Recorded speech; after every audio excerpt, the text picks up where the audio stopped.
The intense anti-ICE protests in Minneapolis turned deadly once again this morning. Tear gas filling the streets after DHS says a Border Patrol agent shot and killed an armed 37-year-old man after he violently resisted being disarmed. That triggered even more protests in the area. Let's bring in Bernard Zapor, a retired ATF special agent and faculty associate at Arizona State University's School of Criminology. Give us your assessment of what's gone on today and even in the previous days, Bernard, there in Minneapolis. Well, unfortunately, this entire situation is prefaced with layers of complexity that include paid agitators.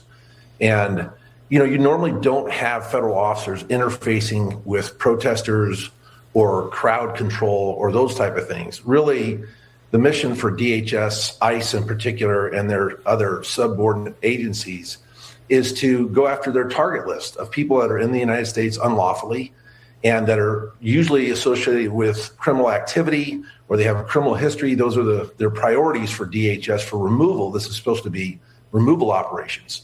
Because they are not really getting any local law enforcement support to manage the greater complexity here of the crowds and people following them around while they're trying to do removal operations, it has led to this very chaotic and very dangerous situation with these type of outcomes. Yeah, this is the United States of America, and so you can't send authorities into the crowd and demand to see identification. But you talk about paid protesters. You think that a good number of these people are not necessarily organically protesting what's going on with ICE? It only takes a few, and they're becoming more better at the acumen of causing people to get upset. It doesn't take a lot for somebody to create agitation. It's somewhat like how a thundercloud is developed.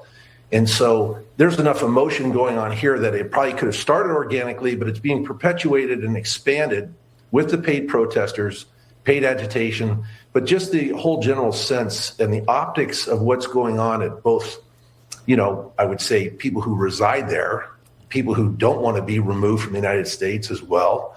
And then, these law enforcement officers, these federal officers are husbands, wives, sons, daughters. They're just trying to do their mission and their job.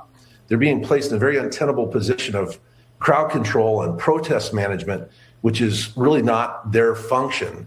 And it's also going to overwhelm the federal judiciary system because you're going to have a couple federal magistrates there. If they have a lot of arrests for assault on federal officers, they could very quickly overwhelm really what the purpose is here. And so the lack of local law enforcement support really adds to something that is civic unrest, and it's beyond lawful protests or expression of speech or anything that's provided in our country by us, being we the people. Kind of curious, we're looking right now at live pictures of these protesters who have set up a makeshift barricade in the middle of the streets, mostly trash cans and dumpsters and the like. So they're using a wall, if you will, to try to prevent, people from coming across, namely police, I guess, and federal authorities. That's exactly what we have on the southern border that was so porous for so long that people said we didn't need and didn't work. I just think the juxtaposition is kind of interesting. Very much so. And, the blueprint for this was demonstrated in Seattle and Portland and other places also where there were people who were agitators that are basically getting a mob mentality fired up with disinformation about really what their purpose is here. And so, and then looking at the shooting event that happened today, the use of deadly force is a very complex situation. It requires really microscopic investigation because there's the application of law, there's the application of training, and then there's the justification and articulation for using such level of force. And it's never readily apparent. One can't determine what happened from a video or what 20 people are saying that are standing at different positions away from where it happened. All of it needs to have the sterility of a professional investigation, the objectivity to determine what happened. This complex, horrific situation of civil unrest makes that more complex and delays really having a transparent outcome. We're just getting word from Tricia McLaughlin at Homeland Security that during one of the confrontations today, a Homeland Security agent, we're not sure exactly which agency this officer was with, but had his finger bitten off by one of the protesters. And the agent or Homeland Security operative is apparently going to lose his or her finger as a result of this, bloody scuffle with these so-called peaceful protesters. It is, well, to me, it's appalling, but I guess some people think it's the right way to behave. You know, it's contrary to the civility of our nation, really. And if you pulled people away individually and asked them what their particular angst is, I would say there's going to be a number of people who have a very hard time determining what that is. It's protesting for protesting, and really, the possibilities here are only bad. There are not good possibilities with what's happening.